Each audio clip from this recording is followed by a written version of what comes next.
Hello guys, welcome back. Selamat datang kembali bersama saya Mr. Shankar di Jom Belajar TV. So kali ni kita nak buat apa? Kita nak buat satu kertas peperiksaan percubaan yang lama kita dah tunggu. Saya dah lama tunggu untuk dapat kertas peperiksaan ini, iaitu kertas peperiksaan percubaan matematik SPM 2020 Negeri Selangor. Selangor.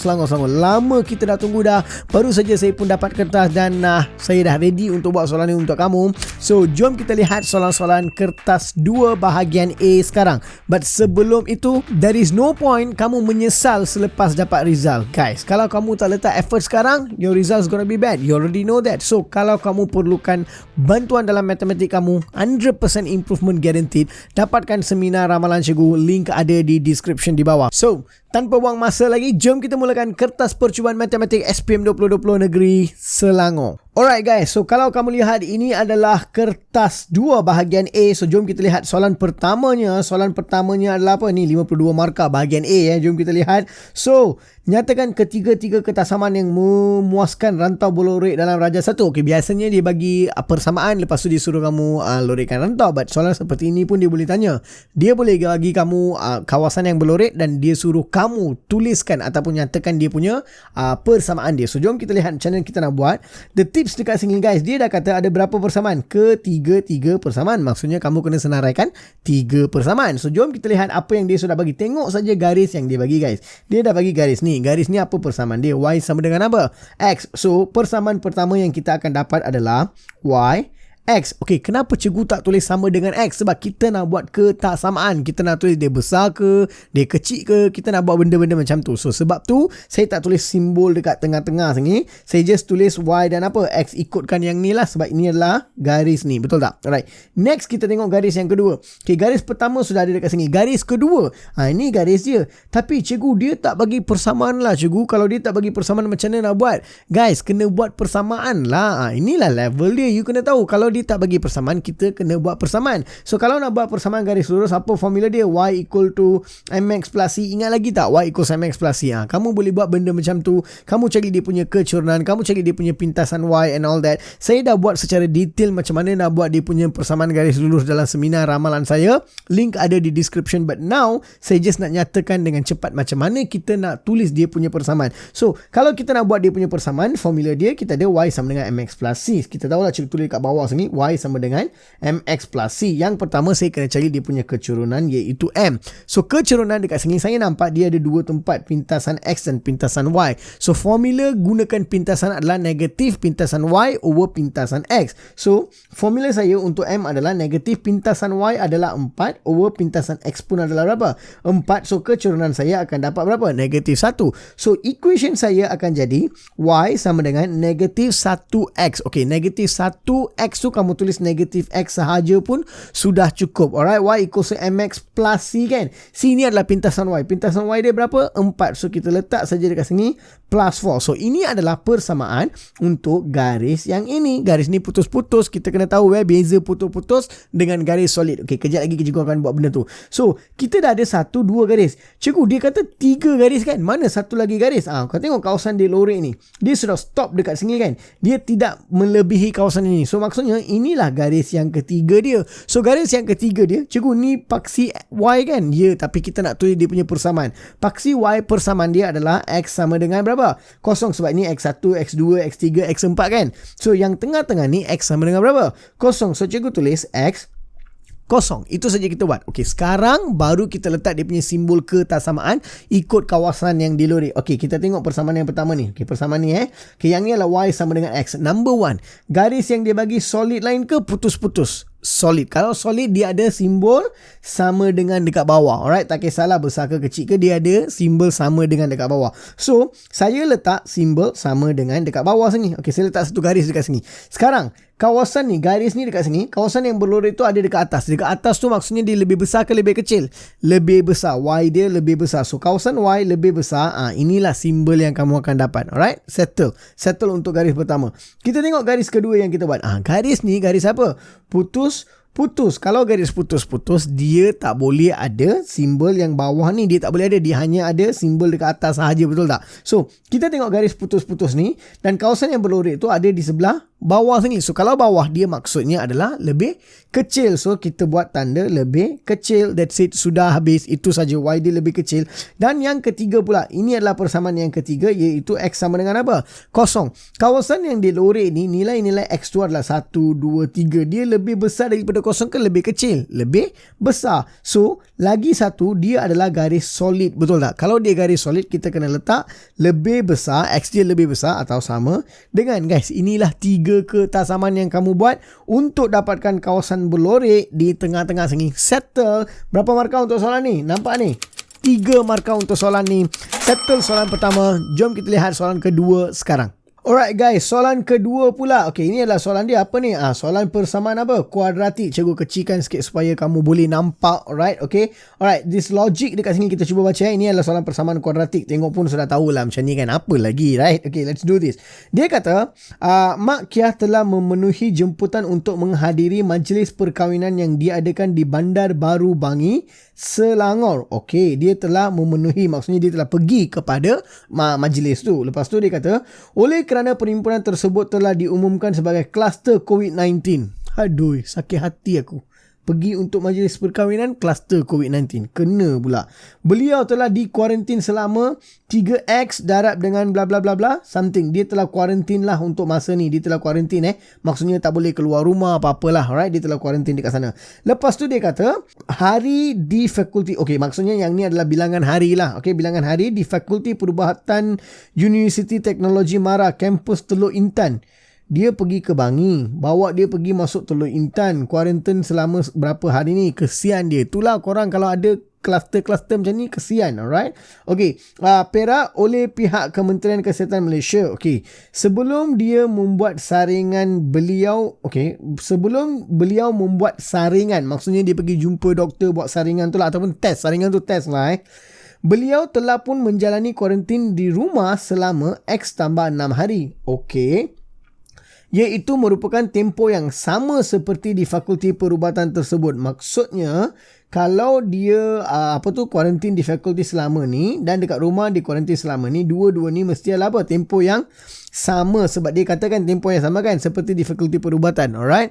Next dia kata apa? Berapa lamakah Mak Kiah telah menjalani tempoh kuarantin? Okay. So dia kuarantin dekat kawasan perubatan selama ni dan dekat rumah selama ni. So kalau kamu tambah dua-dua ni, kamu akan tahu dia punya jumlah. Dia punya jumlah tempoh dia kuarantin. Alright. But then kalau kita nak tambah dua-dua ni, kita nak tahu dia punya tempoh, kita kena tahu nilai apa? Nilai X. Betul tak? Kalau kita tak tahu nilai X, kita tak boleh selesaikan soalan ni. So untuk mengetahui nilai X, itulah dia bagi awak tips. Tempoh ni dan tempoh ni adalah apa? Sama. So macam mana kita nak selesaikan benda ni? Kita jadikan dia sama lah. Alright. Kalau kita jadikan dia sama, kita akan tulis 3X darab dengan X tolak 1 per 2, iaitu tempoh yang dia mengalami kuarantin di apa? Kawasan apa ni? Dekat fakulti perubatan adalah mesti sama dengan X tambah berapa? 6. So inilah cara dia. Kalau kita selesaikan ni, kita tahu nilai X. Lepas tu kita cuba cari jumlah hari ataupun tempoh dia kuarantin dengan tambah dua-dua persamaan tadi lah. Alright. So kita fokus dalam selesaikan benda ni dulu. Cikgu dah bagi tahu syarat-syarat untuk pelajar-pelajar saya. Mereka tengok ni pun dah tahu. Langkah pertama, tak boleh ada fraction. 2 bawa sana darab. Okay, 2 ni bawa sana darab. Kita akan ada. Okay, cikgu buka kurungan terus lah 3X darab dengan X, 3X darab dengan 1. Cikgu akan dapat 3X kuasa 2 tolak 3X sama dengan 2 darab dengan X, 2X tambah 2 darab 6, saya akan dapat 12 dekat sini. Alright, so sekarang saya bawa semua benda ni sebelah kiri. Saya akan dapat 3X kuasa 2 tolak 3X tolak 2X tolak 12 sama dengan berapa? Kosong. Inilah apa yang saya akan dapat. So kalau saya permudahkan, 3X kuasa 2 tolak 5X tolak 12 sama dengan kosong. Itulah apa yang kita akan dapat. So seperti biasa guys, masuk saja dalam kalkulator, dapatkan dia punya nilai X dekat sini. So saya kalau buat terus 3X dengan X, saya akan dapat 3X kuasa 2. Okay, 4 darab 3, 9, 4, 3. Yes, yang ni adalah 4. Yang ni adalah 3 darab 3, 9. 9 tolak 4. So saya akan dapat 12 negatif lah dekat sini.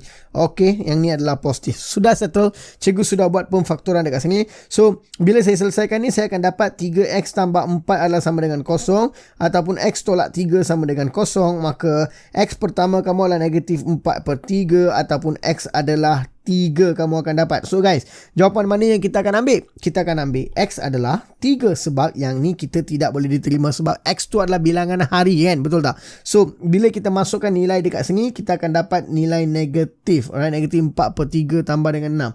Actually boleh juga kamu ambil tak, kamu akan dapat nilai negatif kalau masuk dekat sini. Alright, kalau kamu masuk dekat sini kamu akan dapat nilai negatif. Sebab tu kita tidak terima nilai X dekat sini. Kita akan ambil X adalah berapa?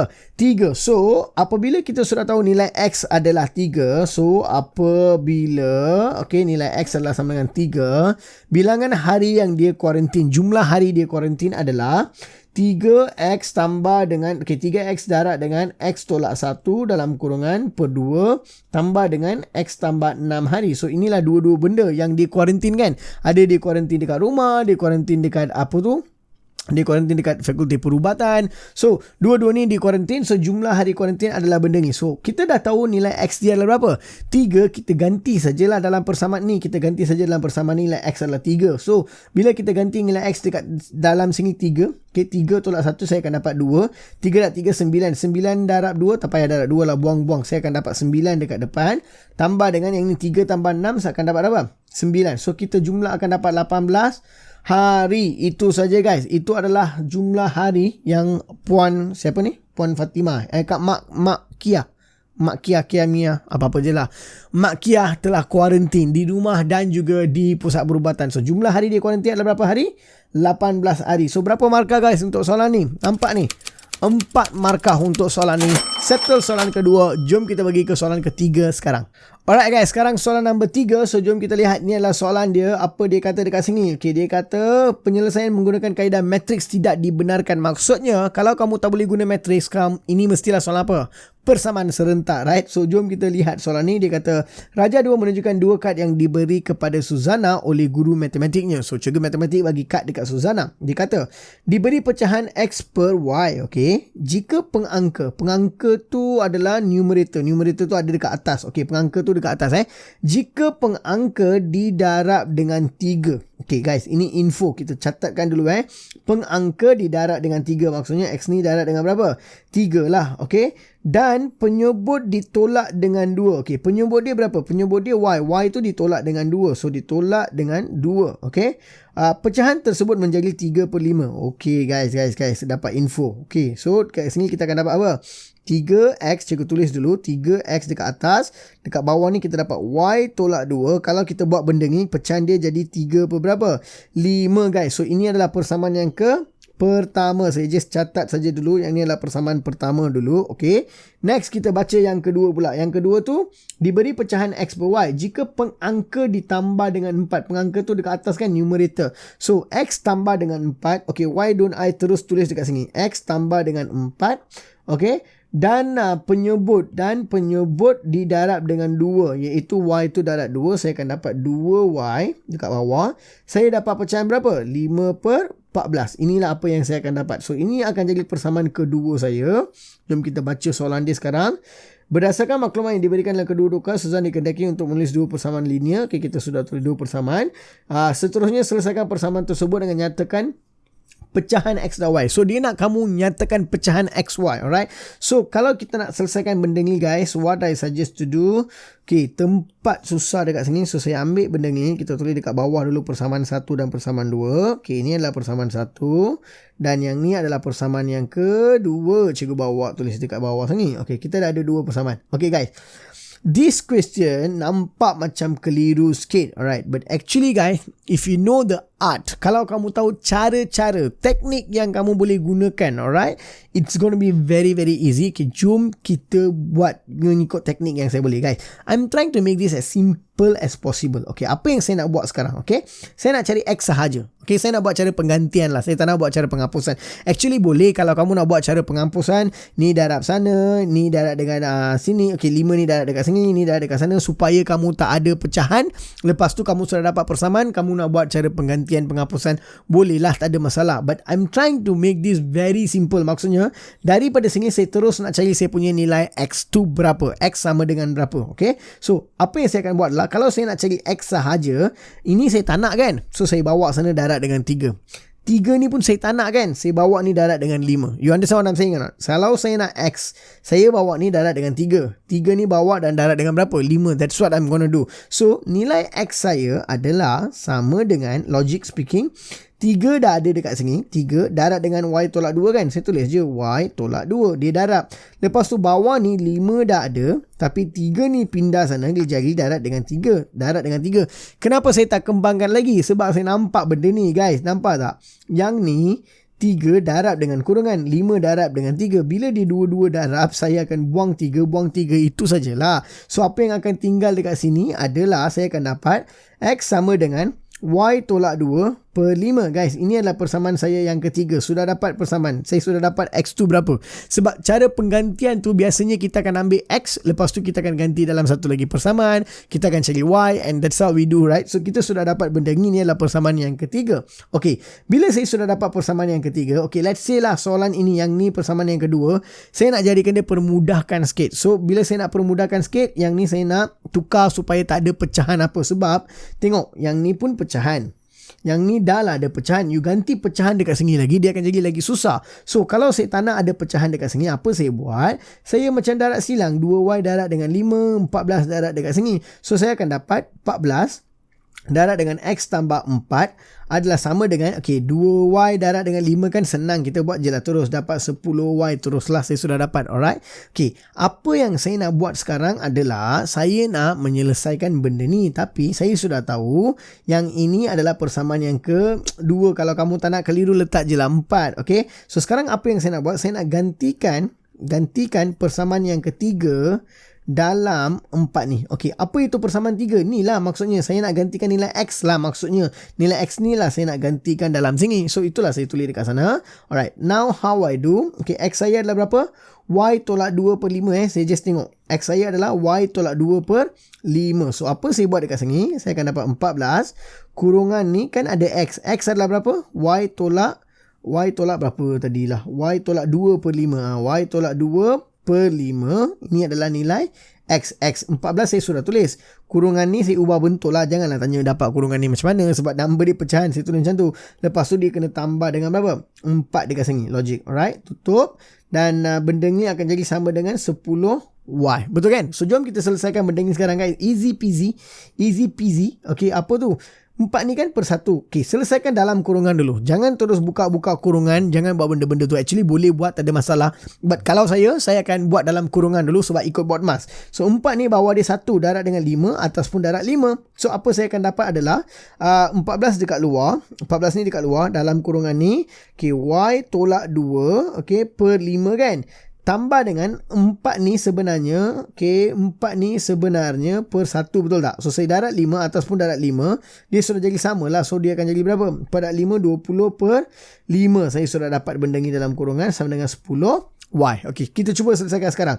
Bawah ni dah sama, tulis sekali je lah. So, saya akan dapat, okay, Y tolak 2 tambah 20. Saya akan dapat 14 dekat luar.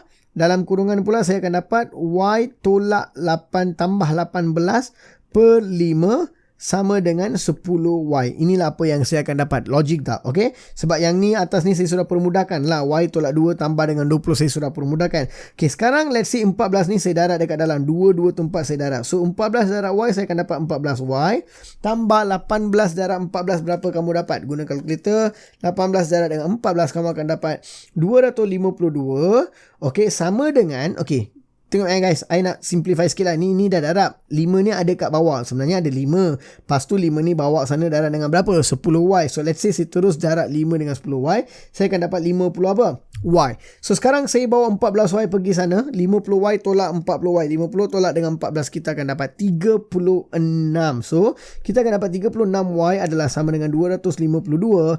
Maka Y adalah 252 bahagi dengan 36. The answer should be 7. Guys, kita sudah dapat nilai Y berapa? Nilai Y sudah dapat 7 guys. So, apabila kita sudah dapat nilai Y 7, kita ganti je. Okay, so apabila Y sama dengan 7 daripada persamaan 3 iaitu persamaan yang ini, Y kan 7. So, X adalah sama dengan berapa ni? Y tolak 2 per 5 kan? So 7 tolak 2 per 5 lah. Nampak tak apa saya buat? Y ni sudah ganti dengan 7 lah. Alright. So X sama dengan 7 tolak 2 per 5. Berapa saya dapat? X tu adalah berapa?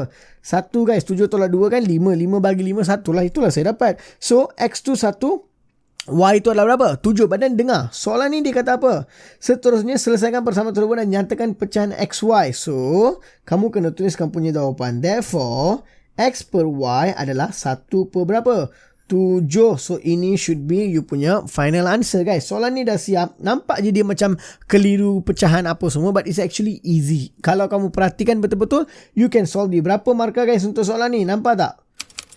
6 markah untuk soalan ni. Settle soalan ke berapa ni? Soalan ke 3. Jom kita pergi ke soalan keempat sekarang. So guys, ini adalah soalan keempat. Nampak tangga. Okey, apa benda ni? Ada tangga ni. Okey, jom kita baca dulu. Dia kata rajah 3 pada ruang jawapan menunjukkan sebuah tangga 2 arah dengan tinggi asalnya 2 meter. Tinggi asal 2 meter. Apa maksud tinggi asal 2 meter? Tinggi asal 2 meter maksudnya dia punya, okey kan, actually standard tangga dia straight. Straight tu tinggi dia 2 meter. Bila dibuka kan dia akan jadi rendah sikit sebab kita dah buka kan. Alright. So kita kata dia telah dibuka untuk digunakan. Ketinggian puncak tangga tersebut dari permukaan lantai sekarang ialah 1.57. Okey. Nampak tak? Tadi dia dah kata 2 meter. Tapi sekarang bila dia dah buka tangga ni, dia dapat berapa? 1.7. Maksudnya, nampak tak? Dia sudah pun bagi 1.7 dekat tepi. Maksudnya guys, yang tengah-tengah ni pun mesti berapa? 1.7 meter lah. Sama lah dengan yang tepi tadi kan. Alright. Yang ni dengan yang ni sama. Itulah tinggi baru dia. 1.7 meter. Okey. Lepas tu dia kata, pada rajah 3 ruang jawapan, tandakan sudut antara tangga dengan permukaan lantai. Okey. So sudut antara tangga. Guys, let's look at this. Ini adalah tangga awak. Dan ini adalah lantai dia. Mana sudut dia guys? Tengok pun sudah tahu. Ini tinggi dia kan. So kalau ini tepi, ini adalah tangga. Dan ini adalah lantai. Sudut dia ada 2. 90 darjah dengan kurang daripada 90 darjah. So tangga kamu bukan tangga. Sudut kamu adalah sudut yang kurang daripada 90 darjah. So iaitu sudut ni lah. Sudut ni. Kamu boleh kata sudut ni atau sudut ni. Dekat sini pun boleh. Dekat sini pun boleh. Sebab dia punya sudut dia akan sama je kan. Alright. So bukan sama, you can also say macam ni lah. Ini pun boleh anggap sebagai sudut juga. So kita boleh bagi 4 jawapan guys. So logically saya bagi satu jawapan dekat sini, but actually there can be 4 answers. Let's say saya bagi ini adalah jawapan dia. Kalau itu adalah jawapan dia, dia punya nilai adalah, saya boleh namakan sudut dia sebagai EAD. DAE pun boleh. So saya kata je sudut DAE. Alright, ini adalah sudut dia. Sudut DAE D iaitu A dan E. So ini adalah sudut yang saya namakan. Kamu boleh kata CBF, kamu boleh kata DEA. 4 jawapan adalah kamu boleh bagi macam tu lah. So saya bagi sudut DAE. Okey, lepas tu dia kata apa? Seterusnya nyatakan dan hitung sudut di antara tangga dengan permukaan lantai. So dia nak kamu cari sudut ni berapa nilai dia. Okey, apa maklumat yang kita ada? Kita tanda dulu maklumat. Okey, maklumat yang kita ada. Okay, yang ni 1.7. So kita tahu yang ni adalah berapa? 1.7 juga. Alright, yang ni adalah 1.7. So ini adalah tinggi dia. Okay, let's say cikgu lukis dia punya segitiga ni dekat tepi. Alright, let's say saya lukis segitiga dia dekat tepi. Okay, sudah So 90 degree. Yang ni adalah D. Yang ni adalah lantai. Okey, yang ni lah kawasan ni. Tengok guys, ini adalah kawasan sini dan yang ini adalah A. So kita nak cari sudut ni kan. So kita tahu yang ni adalah 1 point berapa? 7 meter, kita sudah tahu. Lepas tu apa lagi maklumat? Ada tak nilai lain yang dia bagi dalam soalan ni? Dia kata okey, dia kata asalnya 2 meter kan. Okey, asal tu maksudnya apa? Apabila tangga tu tak buka, kamu letak je straight dari atas ke bawah, dia 2 meter. Maksudnya guys, inilah 2 meter, betul tak? Yang tepi ni lah berapa meter? 2 meter. Sebab bila kamu lipat tangga ni straight. Bila tangga ni straight, kalau dia kata 2 meter, inilah 2 meter. Inilah tinggi kat tepi ni, betul tak? Alright, contengnya aku ni. Alright, so 2 meter maksudnya yang ni lah 2 meter. 2 meter, betul tak? So kita dah tahu dia 2 meter. Yang ni 1.7 meter. So kita nak cari sudut ni. So kalau ini adalah sudut, yang ni adalah opposite, yang ni adalah apa? Hypotenuse. Formula mana dalam trigonometri ada opposite dengan hypotenuse guys? So sin theta, betul tak? So kamu cari je, let's say sudut ni adalah theta, saya kata. Ataupun kita jangan letak theta lah, kita letak sudut sin sudut DAE. Alright, DAE lah, katakan E ni dekat tepi belakang sini lah, inilah E So sin theta is equals to opposite over hypotenuse. Opposite 1.7 over hypotenuse dia berapa? 2. So sudut DAE adalah sama dengan sin bawah sana dia akan jadi apa? Shift sin. So kamu ambil kalkulator, kamu tekan je shift, kamu tekan sin, dalam kurungan kamu letak 1.7 per 2 guys. Kalau kamu selesaikan benda ni, tutup kurungan, jawapan kamu adalah 58.21 darjah. 58.21 darjah, ataupun kamu nak tukar dalam bentuk degree lah, contoh kamu akan dapat 58 darjah 12 minit. So this is what you're gonna get. Okay, dekat belakang 42 tukar dia kepada 13. Alright, that's it. So sudah dapat guys, itu adalah you punya jawapan. So kalau kamu dapat jawapan ni, berapa markah untuk soalan ni guys? 4 markah. Settle soalan ke-4. Jom kita pergi ke soalan seterusnya sekarang. So guys, jom kita lihat soalan ke-5 sekarang. Okay, soalan ke-5 ni dia kata apa? Okay, let's read this. Okay, dia kata Aiman telah membuat keputusan untuk menganjurkan pertandingan maraton antarabangsa di Jambatan Angkat Kuala Terengganu. Okay, so dia nak buat pertandingan maraton, orang lari. Okay, dia kata beliau telah membeli 10 telefon pintar dan 7 kamera digital sebagai hadiah utama pertandingan tersebut yang memakan belanja sebanyak RM33,000. Setelah mendapat tajaan sebanyak RM98,700 dari Jabatan Pelancongan Negeri Terengganu, beliau telah membeli lagi 35 telefon pintar dan 12 kamera digital. Menggunakan kaedah matrix, berapakah harga sebuah telefon pintar dan sebuah kamera digital yang dibeli? Alright guys, so basically kita kena cari dia punya harga lah Alright, so kita ada 10 telefon pintar dan 7 kamera dengan harga RM33,000. Dan kita dapat 98,700 dan dia membeli berapa? 35 telefon dan 12 kamera digital. Okay. So menggunakan kaedah matrix. Kita kena guna kaedah matrix guys. So apa yang kita nak buat sekarang? Let's write down the data. Data maklumat dia dulu. Alright. So let's say cikgu kata T untuk telefon dan K untuk kamera. Alright. T untuk telefon dan K untuk kamera. Okay. So katakan T adalah telefon dan K adalah untuk kamera. Okay, bukan kamera, telefon, harga dia lah. Harga telefon dan harga kamera. Okay, so itulah maksud dia. So dia beli berapa telefon ni Dia kata 10 telefon dan 7 kamera dengan RM33,000. So kalau dia beli 10 telefon, maksudnya 10 harga dia T. So 10 T tambah dengan berapa kamera ni? 7 kamera. 7K, harga dia akan dapat RM33,000. Ini adalah persamaan yang pertama saya dapat. Alright. Dan persamaan yang kedua pula, selepas dia dapat 98,700, dia beli 35 telefon dan 12 kamera kan. So 35T tambah dengan berapa? 12K. Jawapan dia adalah 98,700. Ini adalah yang kedua. So ini adalah dua persamaan, tapi kita kena gunakan apa? Kaedah matrix kan. Okay guys, so let's do cara matrix. Cikgu besarkan sikit supaya kita boleh nampak benda ni lah. Alright, so kalau cikgu nak tulis benda ni dalam bentuk matrix, apa kita buat? Kita salin dulu yang pertama, maklumat pertama iaitu 10, 35, 7 dan 12. Dan kita darab dengan depan tu ada T, belakang tu adalah apa? K sama dengan 33,000 98,700. Inilah apa yang kita akan dapat guys. Inilah bentuk matrix. Kamu dah tulis dalam bentuk matrix. So sekarang ni kamu nak cari apa? Nilai T dan K. Benda ni bawah sana jadikan dia songsang.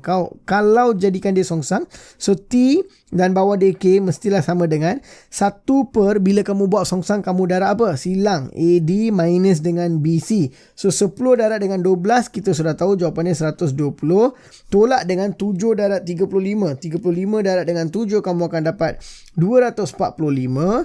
Dan lepas kamu bawa benda ni songsang, kita kena buat songsang lah. Kita kena songsang, tukar tempat kan. 2 ni tukar tempat, 12 dengan 10 tukar tempat. Yang ni tukar simbol, negatif 7 dan negatif 35. Kita tukar simbol. Lepas tu kita darab dengan 33,000 dan 98,700. Inilah apa yang kita akan buat. So let's say, okay, cikgu punya advice, depan ni kita tulis dulu dia punya jawapan dia berapa. Dia punya jawapan dia adalah 120 tolak dengan 245, kita akan dapat negatif 120. 125. Negatif 1/125 kita dapat untuk depan ni. Darab dengan, okay guys, yang ni kita selesaikan dan tulis jawapan terus lah. Kita boleh buat terus. So macam mana kita nak buat? Ingat tak? Yang ni darab dengan yang ni. Alright, kamu tahu kan? Yang ni darab dengan yang ni. So yang pertama darab dengan pertama, tambah dengan kedua darab dengan kedua. So maksudnya 12 darab dengan berapa? 33,000. Jawapan dia mesti tambah dengan negatif 7 darab dengan, tengok ya, negatif 7 darab dengan 98,700 juga letak dalam kurungan. Okey, 98,700 juga letak dalam kurungan. Kita akan dapat jawapan negatif 290. Okey, negatif 294,900. Itulah apa yang cikgu akan dapat dekat atas. Okey, dan untuk dapat yang bawah ni, dua ni kena darab. Negatif 35 darab dengan 33,000 ni. Negatif berapa? 35 darab dengan 33,000. Jawapan dia mesti tambah dengan dalam kurungan 10 darab dengan 98700. Okey, saya letak benda ni actually tambah je 1 kosong kat belakang. Kamu akan dapat negatif 168,000. Inilah apa yang kamu akan dapat. So kalau saya selesaikan dua ni, depan dia adalah nilai T dan K ya. Depan dia adalah T dan K. Katakan kita selesaikan lah. Selesaikan tu, yang ni darab dengan atas, dapat jawapan atas. Yang ni darab dengan bawah, dapat jawapan bawah. Logik lah kan. So jom kita buat negatif. Okay, negatif 1/125. Saya nak darab dengan, okay, negatif akan jadi positif lah. Kamu tak payah type pun tak apa. Negatif 294,900. Okay, bila cikgu darab dua benda ni, saya akan dapat berapa? Saya akan dapat perpuluhan 2359.2. Saya akan dapat 2359.2 untuk yang atas. Yang bawah ni pula saya akan dapat, okey, 168,000 bahagi dengan 125. Saya akan dapat 1344. Okey, 1344. Alright. So guys, kamu punya jawapan adalah, kamu sudah dapat benda ni, maka kamu tulislah jawapan terakhir kamu. So harga telefon, okey, telefon pintar lah. Telefon pintar adalah sama dengan RM 2359.20 dan harga kamera adalah sama dengan RM1344. Guys, tulis saja benda ni, kamu sudah dapat markah penuh. Berapa markah untuk soalan ni guys? 5 markah untuk soalan ni. Settle soalan number 5. Jom kita pergi ke soalan ke-6 sekarang. Okay guys, soalan ke-6 pula. Okay, ni adalah soalan apa? Soalan what they call this? Penakulan matematik, mathematical reasoning. Senang je benda ni, jom kita lihat. Alright, nyatakan sama ada pernyataan majmuk berikut adalah benar atau palsu. Okay, so dia bagi dua benda ni. Apa yang dia kata? 267 ialah nombor perdana dan dia gunakan dan 8 kuasa 3 adalah 512. 8 kuasa 3 memang 512. Kamu nak, kamu boleh double check. 8 kuasa 3 jawapan ni memang 512. So maksudnya yang belakang ni sudah betul guys. Yang belakang ni sudah betul. The question is yang depan ni betul tak? Sebab digunakan dan. Kalau digunakan dan, maksudnya ayah belikan iPhone dan PS4. Okay, saya dah terangkan detail dah. Senang je benda ni dalam saya punya seminar ramalan. Link ada di description di bawah. Alright, so sekarang 267 ialah nombor perdana. Macam mana kamu tahu dia nombor perdana? Kalau nombor perdana tu dia tak boleh bahagi dengan mana-mana number. So logically speaking, tengok number ni, okay, apabila kamu tengok 267 ni, saya tahu 267 ni memang tak boleh bahagi dengan 2 sebab dekat belakang tu dia berakhir dengan nombor ganjil. Tapi boleh tak dibahagi dengan 3? Saya rasa 2 tambah 6 8, 8 tambah 7 15 guys. Number ni boleh bahagi dengan 3. Kamu tak percaya? 267 bahagi dengan 3. Saya dapat 89. Logik boleh. Kenapa saya guna shortcut lah? 267 tu boleh bahagi tak dengan 3? Saya campur je, memang boleh. Ada teknik untuk tahu nombor tu boleh bahagi dengan 3 ataupun tidak. Kalau tak, kamu guna calculator je. Cuba je bahagi. Bahagi dengan 2, bahagi dengan 3, bahagi dengan 4. Kalau kamu dapat jawapan, maksudnya dia bukan nombor perdana lah. Sebab nombor perdana hanya boleh bahagi dengan 1 dan diri dia sendiri sahaja. So, yang ni bukan nombor perdana. So, sebab digunakan perkataan dan, yang depan ni sudah jadi salah. Dia gunakan dan, belakang tu betul, maka yang ni adalah pernyataan apa? Palsu. Yang ni adalah pernyataan palsu. Ditipulah. Okey, tak betul. Alright. Yang kedua pula dia kata apa? Tuliskan akas bagi implikasi berikut. Akas maksudnya dia kena terbalik guys. Okay, if a polygon have 7 side, okay, contoh jika sebuah polygon mempunyai 7 sisi, maka polygon itu adalah heptagon. Kalau akas, saya dah ajar pelajar-pelajar saya, jika dan maka ni tinggal yang tengah-tengah tu tukar tempat. Maksudnya kamu kena tulis jika yang ni kan, polygon itu ialah heptagon, kamu tulis dekat depan. Maksudnya jika, okey, dia akan tulis macam ni lah. Saya tulis je lah dekat sini untuk awak Okey, jika polygon okey, itu ialah heptagon. Okey, jika sebuah polygon, kamu kena modify sikit jadikan dia cantik lah. Okey, jika sebuah polygon dalam bahasa Inggeris, okey, polygon lah. Okey, polygon, okey, jika sebuah polygon adalah heptagon. Okey, heptagon. You nampak tak apa saya buat? Saya ambil yang belakang tu kat depan. Dan maka, okey, polygon itu mempunyai 7 sisi. Itulah kamu kena tulis. That's it guys. Kamu terbalikkan. Akas maksudnya dua-dua ni kena tukar tempat. Itu saja maksud dia akas. Alright. Sekarang tulis permis 1 bagi melengkapkan hujah berikut. Okey, permis 1 Kalau permis 1, saya sudah pun terangkan teknik-teknik untuk dapatkan jawapan dalam seminar ramalan saya. But I just gonna show you. 43 ialah nombor perdana. 43 hanya mempunyai 2 faktor. So, dua-dua ni ada perkataan yang sama. Maka saya punya pelajar, mereka tahu 43 ada benda sama. Maka kita akan tulis apa? Kita akan gunakan perkataan all ataupun semua. Okay? Semua nombor perdana mempunyai 2 faktor. Itu saja. Semua nombor perdana mempunyai 2 faktor. Guys, kamu tulis cantik-cantik lah. Saya nak buat cepat. So, I do this. Alright. So, kamu sudah dapat benda ni dah. Next, kita tengok apa?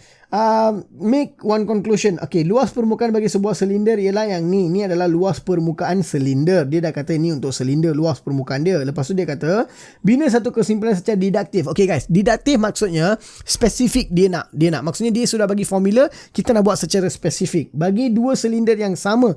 Bagi berapa? Bagi 2 silinder guys. This is very important Dia nak 2 buah silinder Sebab yang ni adalah formula untuk berapa buah. Luas permukaan bagi sebuah silinder. Ini formula untuk satu silinder. Yang sama apabila jejari 3, T5. Ganti saja nilai yang dia bagi. Masuk dalam you punya formula. Ganti saja. So, dekat sini formula dia adalah 2. Saya tulis 2 kat depan. Sebab apa saya tulis 2 kat depan? Sebab dia nak berapa silinder? 2 silinder. Saya tulis 2. Darab dengan dia punya luas permukaan silinder lah. Kita ada 2 pi dan jejari. Jejari ni berapa guys? Jejari ni dia sudah bagi tahu. Jejari berapa? 3 kan? So kita tulis je lah 3 kuasa 2. Lepas tu tambah dengan 2 pi. Jejari dia adalah 3. Dan T adalah berapa? Dekat belakang T kan? T dia berapa? 5 dia bagi. Saya tulis je 5 kat belakang. Cikgu, kenapa tak ganti J dengan jejari bukan J? Kenapa tak ganti pi? Pi dengan 22/7. Sebab dia tak cakap pi tu berapa. Apa yang dia tak bagi, kamu tak payah nak ganti guys. Alright, just do this. So, bila kamu buat benda ni, kamu akan dapat 2 dekat luar. Dalam ni adalah 3 kuasa 2 adalah 9. Okay, 3 kuasa 2, 9. 9 dah 2, 18 pi. Kamu akan dapat 18 pi. Tambah dengan, okay, dekat belakang ni 3 dan 5, 15 darab 2 adalah 30. Kamu akan dapat 30 pi. So, kamu permudahkan benda ni. 18 dapat dengan 30, kamu akan dapat apa? Kamu akan dapat 48 pi. 2 darab dengan 48 pi, kamu akan dapat 96 pi. 48 darab 2, 96. Betul. 96 pi. So, guys, itu you punya jawapan. Maka kamu tulislah luas permukaan bagi luas permukaan bagi 2 buah silinder adalah 96 pi. Itu saja guys. Itu adalah kamu punya jawapan. Okay. Silinder yang sama apabila J3 dan T5 adalah. Kamu tulislah ayat yang panjang tu sama dengan 96 apa? Pi. That's it guys. Sudah habis yang ni. Ini adalah soalan berapa ni? Soalan ke 6. Soalan ke 6. Berapa markah guys? Nampak ni? Berapa markah? 5 markah. Settle soalan 6. Jom kita pergi ke soalan seterusnya. Soalan ke 7 sekarang. Alright guys, soalan ketujuh. Ni adalah soalan straight line, garis lurus. Tengok garis lurus ni dia, guys, sekarang ni soalan garis lurus ni dia tengah selalu kaitkan dengan Pythagoras theorem. So jaga-jaga sikit apabila kamu buat soalan straight line ya. So jom kita baca soalan ni dan tengok apa yang dia nak. Dia kata Raja 4 menunjukkan 5 titik P, Q, R, S, T. Mana bang? Ni P, ni Q, ni R, ni S dan ni T. Okey, nampak semua titik. Dilukis pada satu satak atas diberi bahawa PQR ialah sebuah segitiga sama kaki. Mana? PQR adalah sebuah segitiga sama kaki di mana PQ sama dengan PR sama dengan 17. Mana PQ bang? Ni PQ, ni adalah PR sama dengan berapa? 17. Maklumat catatkan. Ni 17, ni pun berapa? 17. Kita sudah tahu. Next, QR selari dengan paksi Y. Mana QR? QR selari dengan paksi Y. Maksudnya dia tegak, dia tak ada gradient apa-apalah. Alright. Lepas tu dia kata QS sama dengan 12 cm. Mana QS? Oh, ni QS. QS ni adalah 12 cm. QS 12 cm. Dan PQ selari dengan ST. Mana PQ selari dengan ST? Ni ST. Ini PQ. So PQ selari dengan ST lah. Itu maksud dia selari. So kita tandakan supaya kita punya otak nampak dia selari. Okay. Alright. Kita sudah faham benda ni. Next. Apa yang dia nak bang? Apa yang dia nak? Satu saja ke soalan dia tanya? Apa yang dia nak? Cari pintasan Y bagi garis lurus ST. Mana ST? Ni ST kan? Dia nak awak cari dia punya pintasan Y. Pintasan Y maksudnya mana garis itu pergi langgar dekat paksi Y. Jangan terus teka bagi jawapan Ni salah. Tak boleh teka-teka semua Kena kira lah. Alright. So, kalau kita nak tahu dia punya pintasan Y, number one, kita kena tahu persamaan ST dulu. Baru kita tahu dia punya pintasan Y. Kalau nak cari persamaan ST, number one, dalam formula kita, kalau kita nak cari persamaan ST, okay, kalau ST dia punya formula adalah Y sama dengan MX tambah C. Okay, so kita kena cari M dulu, kecerunan dulu. So kita tak boleh gunakan garis ini, kita gunakan garis ini dan cari dia punya kecerunan. So kalau kita nak cari kecerunan garis PQ, kita kena ada dua titik. Sekarang ni kita ada satu titik dekat sini. Titik P ada separuh jawapan dia bagi. Cikgu, mana dia bagi? Titik P ni walaupun dia tak bagi, kita kena faham lah. Dia ada pada paksi apa? Dia ada pada paksi Y. Maksudnya nilai X dia pasti kosong. Dan kita kena, nilai X dia pasti kosong. Depan tu kosong.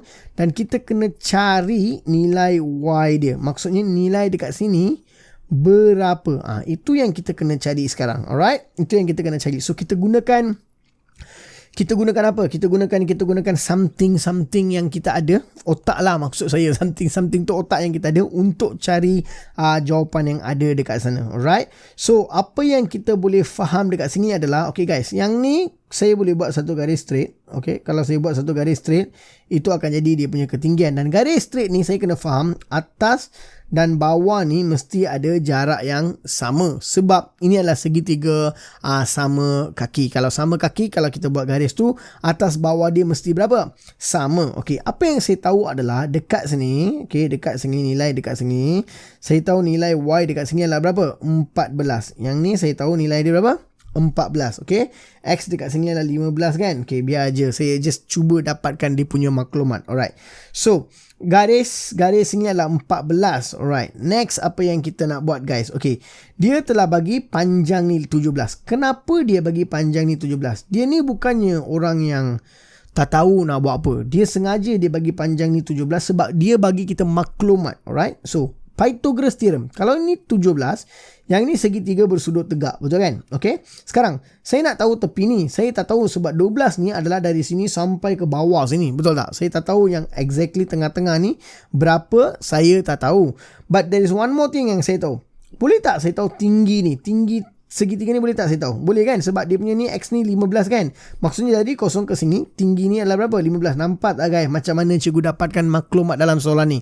So, once saya sudah tahu yang ni adalah 15, maka saya bolehlah cari tinggi yang ini. Boleh tak? Boleh tak saya cari yang tu? So, let's say saya lukis segitiga ni sekarang. Saya lukis segitiga yang ada sekarang. Segitiga yang ada adalah seperti ni. Something like that, right? Saya just lukis saja lebih kurang. So, kita tengok, kita dapat tak? Okay, segitiga yang lebih kurang cikgu lukis. Dan yang ini let's say adalah titik P, yang ini adalah titik Q, Dan yang ni adalah titik let's say M lah. Saya tulis M supaya kamu nampak lah M tu. Saya tahu yang ni 17, yang ni 90 darjah. Dan saya tahu yang ni adalah 15. Boleh tak saya cari QM? Boleh kan? Gunakan Pythagoras theorem. So saya akan buat apa? 17 kuasa 2 tolak dengan 15 kuasa 2. Jawapan dia punca kuasa 2. Saya akan dapat berapa? 8 guys. So panjang QM adalah sama dengan berapa? 8. Saya gunakan Pythagoras theorem. So, saya sudah tahu yang atas ni adalah berapa guys? 8 Saya sudah tahu atas ni 8. So, kenapa dia kata yang ni 12? Okey, logik kita tengok balik gambar dia. Kenapa dia kata yang ni 12? Kalau panjang penuh ni dia kata 12, yang ni saya sudah tahu 8. Yang bawah ni mestilah berapa guys? Mestilah berapa? 8. 4 lah dekat bawah sini. Yang ni 4. Okey, saya padam 12 ni. Saya tak nak 12 ni sekarang. Saya dah tahu atas tu adalah 8. Okey, yang ni adalah 8. Yang ni adalah berapa? 4 saya sudah tahu. Yang ni adalah 15 saya sudah tahu. Okey. Okey, kalau panjang ni guys, kalau panjang ni 8, maksudnya tinggi ni 14 kan? Kalau dia turun bawah 8, dia sudah sampai ke sini. Logik. Nampak tak? So, 14 saya tolak dengan 8. 14 saya tolak dengan 8, saya akan dapat berapa? 6 guys. So, dari 14, dia turun bawah 8, kita akan dapat 6. So, nilai dekat sini adalah berapa? 6. Guys, sudah pun tahu apa dia? Kita sudah tahu koordinat ni adalah berapa? Kita sudah tahu 6. 06. Kita sudah tahu. So now, dengan adanya nilai koordinat ni, apa yang kita boleh buat? Tujuan dia. Ingat tak? Kita nak cari kecurunan garis ini supaya kita boleh cari kecurunan dia dekat sini. Betul tak guys? So, kalau saya boleh cari kecurunan dia dekat sini, kecurunan ni sama je kan? So, saya carilah kecurunan dia sekarang. So, kecurunan M. So, nilai M bagi garis apa ni guys? Garis apa? Garis PQ lah. PQ ni kan sama kan dengan ST kan. Kecurunan dia sama kan. So, kecurunan bagi PQ. So, macam mana kita tulis kecurunan PQ? PQ dan kita tulis M. Itu kecurunan dia. So, kita ambil Y2 tolak Y1. Let's say yang ni adalah. So, kita ambil yang depan ni adalah sebagai X dan yang ni Y. X1, Y1. Yang ni adalah X2, Y2. Okay, so sekarang kita masukkan dalam formula. Let's say kita buat formula Y1 tolak Y2 per X1 tolak X2. Kita boleh juga buat 1 tolak 2 kan. Pastikan X pun 1 tolak 2.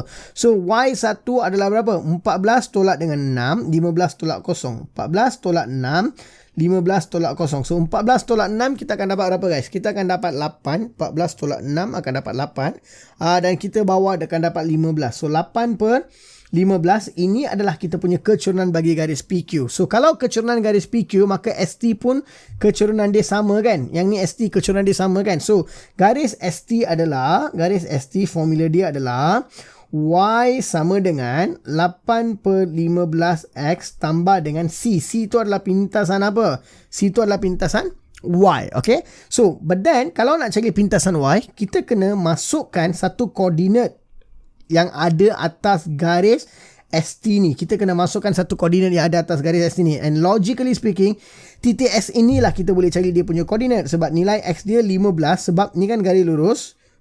Ni kan 15. Cikgu dah tulis tadi. So, ni 15. Dan Y dia adalah berapa? Y dia adalah, okay, kita tahu, tadi kan kita dah tahu yang ni 4 kan. Dari sini ke S ni kan 4. Kita sudah tahu kan. So, yang ni 6. 6 turun lagi 4 kita sampai ke berapa guys? 2 lah kita sampai. So you punya Y dekat sini adalah berapa? 2. So 15 2 ni kita ambil nilai 15 2 ni, nilai X dan nilai Y kita ganti dalam persamaan ini. So Y adalah 2 sama dengan 18 pula. Y sama dengan 8 per 15 dan X dia berapa? 15 kan? Tambah C. Betul kan? X dia 15, Y dia 2. Betul. So, apabila kita permudahkan benda ni, buang-buang 8 bawa sana tolak, maka C adalah negatif 6. Guys, C adalah you punya pintasan apa? Y. Maka, kita tulis je pintasan Y garis ST adalah sama dengan negatif 6. Guys, sudah habis. Itu adalah jawapan kamu untuk soalan ni.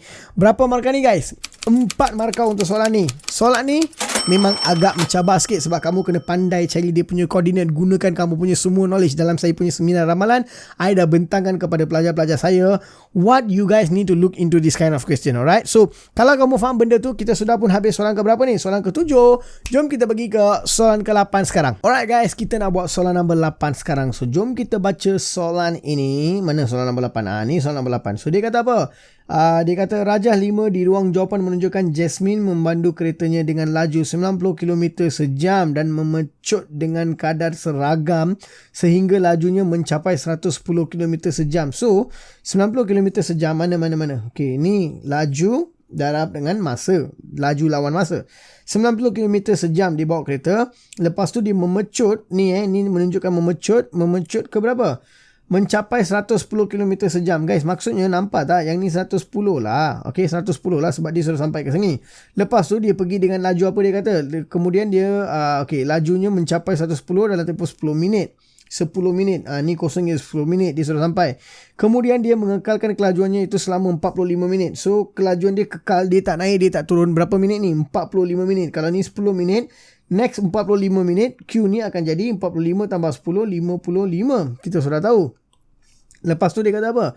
Selepas tu dia mengambil masa 40 minit untuk memperlahankan keretanya sehingga tiba ke destinasi. So, 55 tambah dengan 40, kamu akan dapat 95. So, dia memperlahankan. Maksudnya graf ni tak complete ni guys. Dia sepatutnya dari sini dia turun bawah. Dia memperlahankan dia punya kereta. Itulah apa yang you kena buat. Tiba ke keretanya sehingga tiba ke destinasi. That's it. Okay. So, lengkapkan graf di ruang jawapan untuk mewakili keseluruhan perjalanan Jasmine. Dah pun lengkap. Belum baca soalan, kami sudah lengkap. Itulah kami. Alright. Okay. Dah settle dah. Jawapan A sudah pun habis. Okay. Jawapan B pula. Hitung laju purata dalam kilometer jam bagi keseluruhan perjalanan. Dia nak kilometer jam, memang kilometer per jam. Dia nak laju purata. So guys, kalau dia nak laju purata, maksudnya formula dia adalah jumlah jarak bahagi dengan jumlah masa. So kalau yang ini adalah graf laju lawan dengan masa, kalau kamu nak cari jarak, kamu kena cari luas di bawah kawasan 1, 2, 3. Kamu nak cari 3 kawasan boleh, ataupun nak namakan ni satu, this whole thing sebagai kawasan kedua, another trapezium pun boleh juga. Alright, let's say saya buat 2 kawasan sajalah, senang sikit cerita dia. Ni kawasan pertama, ini kawasan kedua. So luas kawasan pertama tambah luas kawasan kedua, itu adalah jumlah jarak bahagi dengan jumlah masa dia. Dia sekarang ni masa dah bagi dalam minit kan, kita kena tukar dia kepada jam lah, nanti kita akan tukar. So jumlah jarak dia berapa? Kita cari jumlah jarak dia berapa. Jumlah jarak dia kawasan 1 tambah dengan kawasan 2. So kawasan 1, nak cari luas kawasan 1 adalah, cikgu tulis dia lah formula dekat sini, setengah kali sum of parallel line. Ini trapezium kan. So ini adalah 2 garis yang selari kan. 90 tambah dengan 110. Setengah darab 90 tambah 110. 90 tambah dengan 110. Okey, hasil tambah 2 sisi selari itu 110. Alright, 110. Darab dengan tinggi. Tinggi dia adalah yang ini guys. Tinggi dia adalah yang ni. Okey, tinggi ni 10 kan. Tapi guys dengar dia dah main trik dekat sini. Nampak tak? Yang ni speed. Speed dia dalam kilometer per hour. Kilometer per jam. Tapi di mana dia punya masa ni, dia bagi dalam apa? Minit. So, kamu tak boleh nak tulis dekat sini adalah sebagai 10. Kamu tak boleh tulis 10 ni minit guys. Kamu kena tukar minit tu kepada jam. So, macam mana kamu tukar kepada jam? 10 bagi dengan 60. Itulah cara kamu tukar minit kepada jam. Alright? So, barulah kamu akan dapat unit dia dalam kilometer. Sebab yang ni adalah minit, yang ni jam. Kamu tak boleh buat, kamu kena jadikan unit dia sama je. Okay, so kita sudah dapat yang ni. Now kita tambah dengan kawasan yang kedua pula. Okay, kawasan yang kedua yang cikgu cakap tadi ni sama je, kita buat setengah kali hasil tambah 2 sisi yang selari. Okay, mana 2 sisi selari untuk soalan ni guys? Gambar kedua ni, yang atas dan yang bawah, betul tak? Alright, so hasil tambah 2 sisi yang selari, yang atas ni beza dia adalah berapa ni? 55 minit tolak dengan 10, kamu akan dapat 45 minit. Tapi 45 minit ni bukan unit apa? Jam. So kita buat 45 per 60. Okay, 45 per 60 sebab tukar kepada jam lah. Yang ni beza dia 45 minit kan, 45 minit. Tapi kita tukar kepada jam 45 per 60. So yang atas ni kita sudah tahu. Yang bawah ni pula 95 tolak dengan 10, kita akan dapat 85. Hasil tambah 2 sisi selari, 85 bahagi dengan berapa? 60 sebab kita tukar dalam jam. So yang ni adalah hasil tambah 2 nilai, 2 sisi yang selari, cikgu dah tulis dah. Dan sekarang ni kita kena darab dengan apa? Tinggi. Tinggi dia adalah yang inilah guys. Yang ni berapa? 110. Inilah apa yang kita kena buat. Okay, let's say saya tekan semua benda ni dalam kalkulator dan saya terus bagi awak jawapan sekarang. Yang pertama ni kamu akan dapat 50 per 3. Alright, tambah. Yang kedua pula kamu akan dapat 715 per 6, maka jumlah jaraknya adalah 815 per 6 km.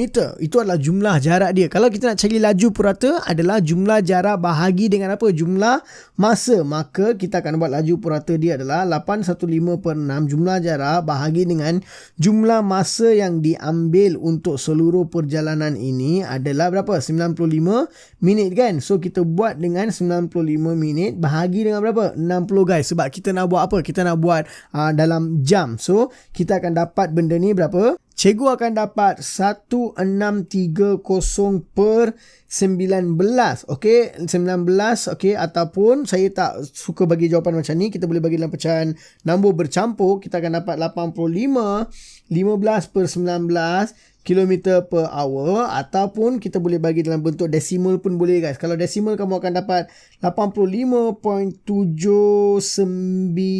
okey, kilometer per hour. Guys, dua jawapan inilah jawapan yang paling tepat. Yang ni kalau boleh jangan bagilah bagi yang belakang tu, alright? So, kalau kita dah buat benda tu, kita sudah pun selesaikan. Inilah jawapan dia. Dan berapa markah untuk soalan ni guys?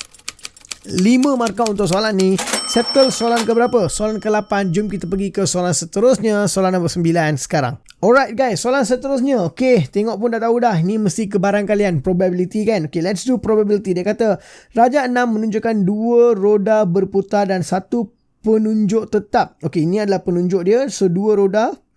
Satu yang kat luar, satu lagi dekat mana? Dalam, alright? Okey, lepas tu roda tersebut masing-masing berlabel dengan huruf A, D, E, K dan nombor 4, 6, 7 dan 8. 4, 6, 7, 8, A, D, E dan K. Alright, settle. Roda yang berlabel dengan huruf dan roda berlabel dengan nombor berputar secara bebas. So, they are free. They are free to rotate. So, kita tengok soalan A. Dia kata kedua-dua roda itu berputar sekali dan dicatatkan bacanya dalam keadaan huruf mendahului nombor. Maksudnya guys, kamu putar dua-dua ni. Sekarang contoh tengok garis sekarang ni. Dia ada E dan 7 kan. So dia tulis E7. Macam tu lah huruf dia tulis dulu. Katakan dia berhenti E dan 8 dekat sini. Okay, dia tulis E8 macam tu lah dia tulis. Alright. So itulah apa yang dia akan tulis. Lepas tu dia kata apa? Senaraikan ruang sampel. Okey. Ruang sampel dia nak semua jawapan yang mungkin kita boleh dapat dalam dia punya soalan ni. So, biar cikgu catatkan ruang sampel ni. Kita tahu ada 4 saja huruf iaitu A, D, E dan K. Lepas tu kita ada 4, 6, 7, 8. So, confirm kita tahu A, D, E, K kita boleh lah tulis. Okey. Ruang sampel dia adalah, cikgu besarkan sikit. Ruang sampel dia kita akan dapat A, D, E, K kan. So, kita tulis. Yang pertama adalah yang ada A. Yang kedua adalah yang ada D, yang ketiga yang ada E dan yang keempat adalah yang ada apa? K. Saya tulis je macam ni supaya senang sikit lah saya tulis, alright? Dan number tu kita ada berapa number? 4 number kan? 1. Okay, lepas tu A, D, E dan K. Okay, lepas tu yang ni number yang kedua. Lepas tu kita ada A, D, E dan K. Number yang ketiga. Lepas tu kita akan ada A, D, E dan K. Kita akan ada number yang keempat. So number yang kita ada adalah 4, 6, 7 dan 8. Betul kan? So cikgu tulis je dia punya number. Kita ada number 4, 6, 7, 8. So 4, 4, 4, 4. Okay, kita ada 6, 6, 6, 6. Kita ada 7, 7, 7, 7. Dan kita akan ada 8, 8, 8, 8. That's it guys. Ini adalah semua ruang sampel yang kita ada dalam soalan ni. Simple je. Kamu tulis je. Kamu boleh buat tree diagram. Kamu nak buat jadual.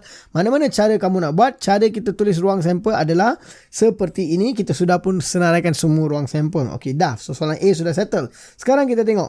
Dia kata, dengan menyenaraikan semua keseluruhan yang mungkin bagi peristiwa itu, cari kebarangkalian. Guys, dia nak, walaupun kamu dah tulis dekat sini, untuk soalan B1 ni, dia nak awak senaraikan dulu apa yang dia ada. Okay? Saya nak bagi tahu pada awak lah. Benda tu kamu kena tulis Okey, sekeping kad berlabel huruf K dan nombor genap dipilih. So dia nak ada huruf K dan nombor genap. Okey, dia bukan K atau genap tau, dia lain K dan nombor genap. So mana ada K dan nombor genap? So kita kena tengok dalam huruf K ni je lah. K ni je lah. So K ni dan nombor genap adalah K4, K6, K8. Inilah 3 yang patuh kepada syarat dia kan. So, kamu kena buat apa? Kamu kena tulis macam ni. K4. Lepas tu, kamu kena tulis K6. Lepas tu, kamu kena tulis K8. So, inilah 3 jawapan yang kamu akan apa? Dapat. Kamu tulis benda macam ni dan dia suruh awak cari kebarangkalian. Betul tak? Okay? Sekeping kad ni, atas tu dia tulis kebarangkalian kan. Mungkin bagi peristiwa tu, cari kebarangkalian dia. So, kebarangkaliannya adalah dekat sini kita ada 3 jawapan daripada jumlah berapa yang ada kat atas ni. 1, 2, 3, 4. 1, 2, 3, 4, kita ada berapa? 16 jawapan. So, kita akan dapat jawapan 3/16 sudah pun settle kebarangkalian. That's it untuk B nombor 1 lah. Belum habis lagi soalan. Sabar dulu. Sekarang kita tengok B yang kedua pula. B yang kedua pula adalah dia kata sekeping kad berlabel huruf vokal atau, okey, ni dia guna atau tau. Tadi dia guna dan, sekarang dia guna atau. Okey, huruf vokal atau nombor kuasa 2 sempurna. So, huruf vokal pun kamu ambil, alright, dan nombor kuasa 2 sempurna pun kamu ambil. Itu maksud dia. Kalau atau dua-dua kamu kena kasih angkut. Itu teknik dia, alright. So, dia kata huruf vokal. Vokal tu adalah A, E, I, O, U kan. So, saya ambil yang ada A. Okay, saya ambil yang ada E. Alright, yang ni semua saya sudah ambil dah. Saya sudah ambil, okay. Lepas tu dia kata kuasa 2 sempurna. Kuasa 2 sempurna tu adalah 1 kuasa 2 dapat 1, 2 kuasa 2 dapat 4, 3 kuasa 2 dapat 9. So 149 yang tu lah kamu kena ambil. So dekat sini kita kena ambil 4, kita kena ambil 4 dan kita kena ambil 9. Alright, tadalah itu sajalah. So inilah jawapan-jawapan yang kamu kena ambil guys. So kita ada 1, 2, 3, 4, 5, 6, 7, 8, 9, 10. Kita ada 10 jawapan daripada 16. Permudahkan kita akan dapat 5/8. Maka inilah kebarangkalian awak untuk yang kedua. Tapi jangan lupa kamu kena apa? Senaraikan. Saya dah lah senaraikan banyak. Saya tak nak senaraikan lagi. Saya nak make the video short a bit. So kamu senaraikan semua jawapan yang cikgu tanda tadi. Yang ni semua cikgu tanda kan, A, E, I, O, U. Tanda je lah. Tanda je lah. Tanda je lah. Kamu senaraikan dan tulis jawapan dia. Right. So kalau kamu dah faham benda ni guys, berapa markah untuk soalan ni? 4 markah untuk soalan ni. Settle soalan kebarangkalian. Jom kita pergi ke soalan seterusnya sekarang. Alright guys, soalan nombor 10 pula sekarang. Jom kita lihat, inilah soalan dia. So apa yang mereka kata? Mereka kata, okey, Rajah 7 menunjukkan sebuah tangki berbentuk separuh silinder terbuka dan akan dibina menggunakan konkrit. Okey, dia akan bina tangki inilah gunakan konkrit ya. Okey, lepas tu dia kata tangki tersebut mempunyai panjang 2.25 meter. Mana? Ni panjang dia 2.25 meter. Berdiameter luaran 1.2 meter. Maksudnya yang luar ni, yang luar daripada luar ke luar lah 1.2 meter. Dan ketebalan tangki ialah 5 cm. Ketebalan tangki. Alright, so ini adalah tangki. Yang dalam ni, okey. Yang dalam ni adalah air. Tempat yang dia akan letak air. Okey. So yang tangki tebal dia adalah yang kat luar ni je lah tangki ketebalan dia kan. Alright. 5 cm dia kata. Oh 5 cm. Yang ni pula dia bagi dalam meter. Yang ni pula cm. Dia nak main ke apa? Okey. 1 meter adalah 100 cm. Right. So kalau 5 cm kita bahagi dengan 100, kita akan dapat 0.05 meter. So logiknya dekat luar daripada sini ke sini. Yang itu daripada sini ke sini lah 0.05 meter. So dekat sini pun kita dah buang 0.05 meter. Betul tak? 0.05 meter kena buang lah dekat sana. Alright. Now kita tengok dulu soalan dia. Apa yang dia nak sekarang. Okay.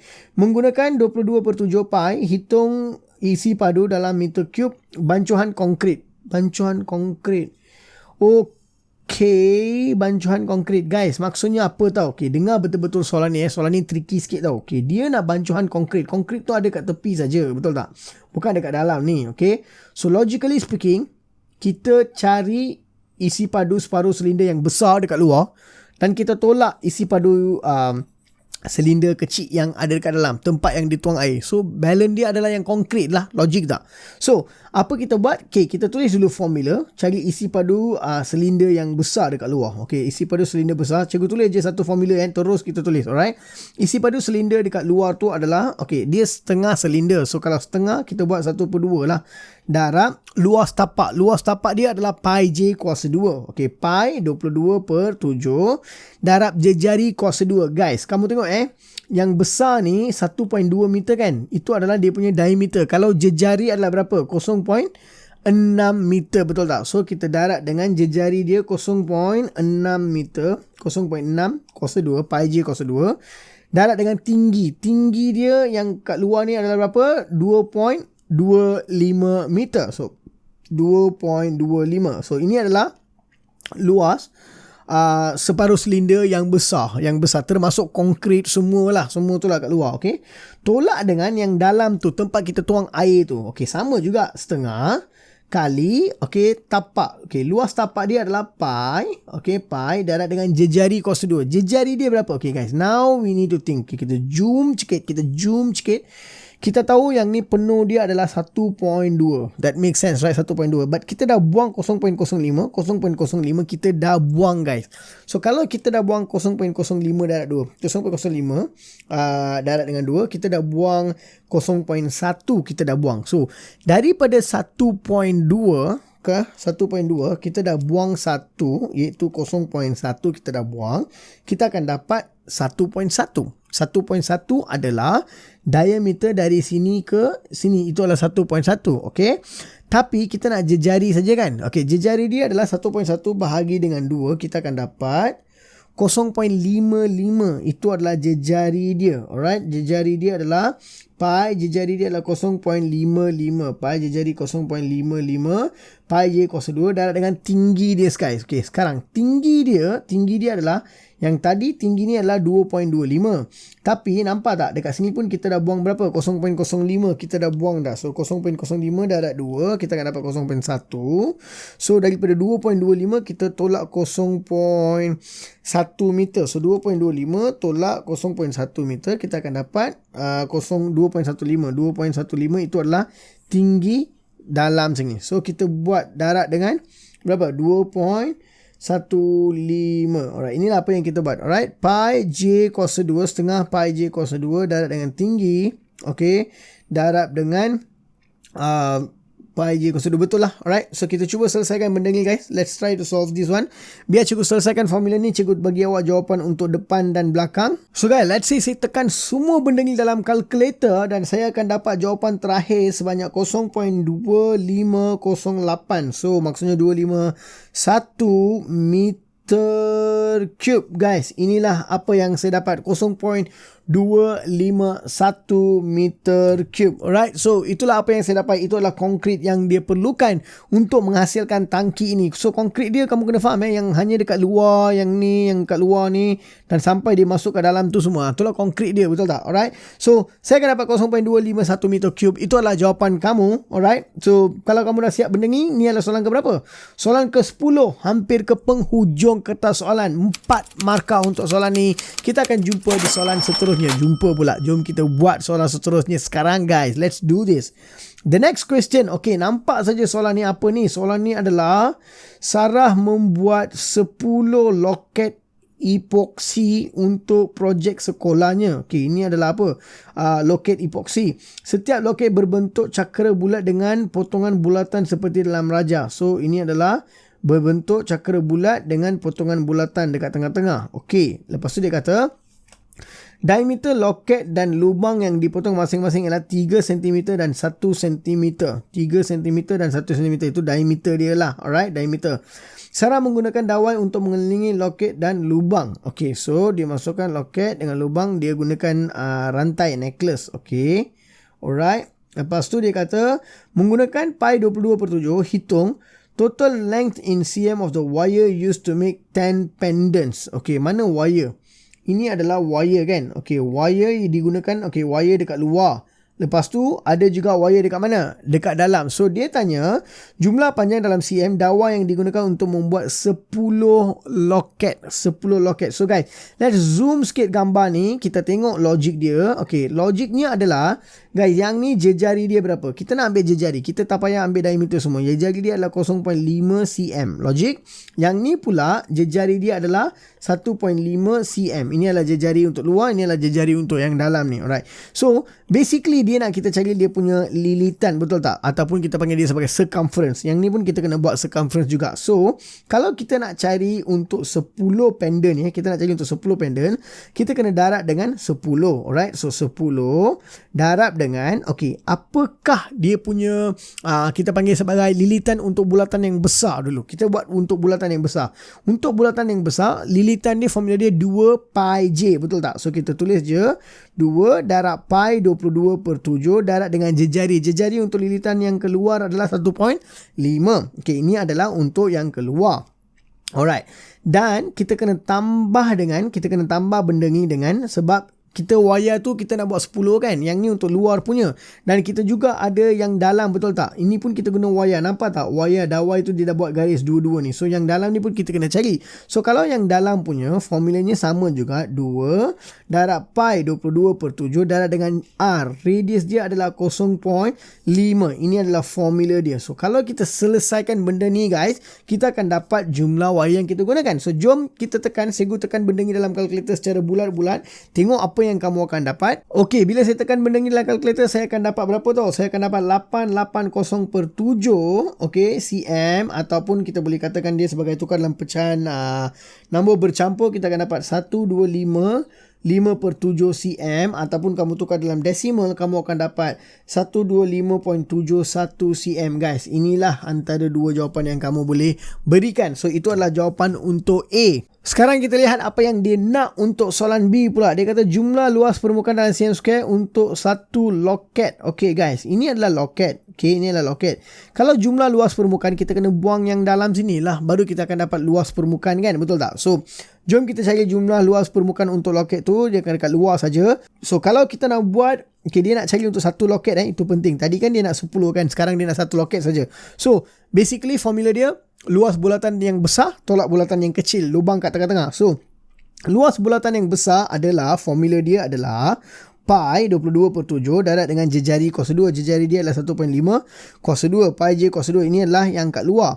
Tolak dengan yang dekat dalam. Yang dekat dalam adalah berapa? Yang kat dalam adalah pi 22/7 darab dengan jejari dia 0.5 cos 2. Ini saja guys. Yang luar tolak dekat dalam. So, let's say saya buat ni dalam kalkulator, and what you get? Saya akan dapat 44/7 cm square. Alright, but then guys, dengar betul-betul dengar betul-betul. Dia tanya untuk satu loket, betul tak? Satu loket. Satu loket maksudnya, kamu tahu kan loket tu sebenarnya dia satu bahagian. Okey, satu bahagian, dan dia ada lagi satu lagi bahagian di sebelah kiri. Bila kamu join dua-dua benda tu, barulah dia akan jadi satu loket. Dia tak boleh ada satu keliling yang macam apa tu, satu piece. Dia ada dua piece, sebelah kiri kanan join, baru dia akan jadi dua, betul tak? So 44/7 ni adalah apa yang kita kira untuk satu side ni guys. Actually sama macam ni, kat belakang kan ada satu lagi side. So kita kena darab jawapan ni dengan 2. 44/7 darab dengan 2, kita akan dapat 88/7 cm square. Itu adalah jumlah luas permukaan, ataupun kita buat 88/7 tukar dalam nombor bercampur, kita akan dapat berapa? Kita akan dapat 12/4/7 cm square. Kamu boleh bagi jawapan ni, ataupun kamu nak bagi dalam desimal, kamu akan dapat 12.57 cm square. Ini adalah jawapan yang kamu akan dapat. So berapa markah untuk soalan ni? Kita dapat 3 dan 3, total kita dapat 6 markah untuk soalan ni. So guys, ini soalan ke berapa? Soalan ke-11. That's it guys. Sudah pun kita habiskan semua 11 soalan dalam bahagian A, kertas 2 matematik percubaan negeri Selangor. Alright guys, so kertas Selangor, kertas 2, kertas percubaan bahagian A kita sudah pun habiskan guys. Sudah pun habiskan. What I can tell you about this is, soalan Selangor ni agak tricky sikit. Dia bukan nak kata susah. Everything in the context yang kamu sudah belajar. Tetapi dia agak mengelirukan sikit. Kalau kamu tak baca dengan betul-betul dia punya soalan, kamu maybe akan rasa keliru, and it's okay. Kamu boleh buat. Kamu dah baca betul-betul, tenangkan fikiran kamu, confirm kamu boleh jawab soalan-soalan seperti ni. Alright. Sekali lagi, kalau kamu belum dapatkan seminar ramalan matematik SPM guys, tak ada lama lagi, kamu tak ada masa banyak lagi. Jangan menyesal nanti selepas kamu punya exam. Dapatkan sekarang, dapatkan result yang terbaik untuk matematik anda. Link ada di description di bawah. Satu lagi benda, kalau kamu free setiap hari Jumaat malam pukul 9 malam, join kita dalam live stream yang kita buat di YouTube guys. Kita discuss banyak benda dalam itu. We discuss a lot of things tentang you punya pelajaran, even you punya SPM dah habis. Kita akan cakap tentang kamu punya career, apa career yang kamu boleh pilih, bidang mana, apa kebaikan dia, keburukan dia, pros and cons, what is the benefit, what is the challenges yang kamu akan hadapi. Semua benda-benda ni kita akan bincang dalam live stream saya. So kalau kamu free, jangan lupa untuk join saya dalam live stream setiap hari Jumaat pukul 9 malam. So guys, itu saja untuk video kali ini. Saya akan jumpa kamu dalam video yang akan datang. Thank you, bye bye.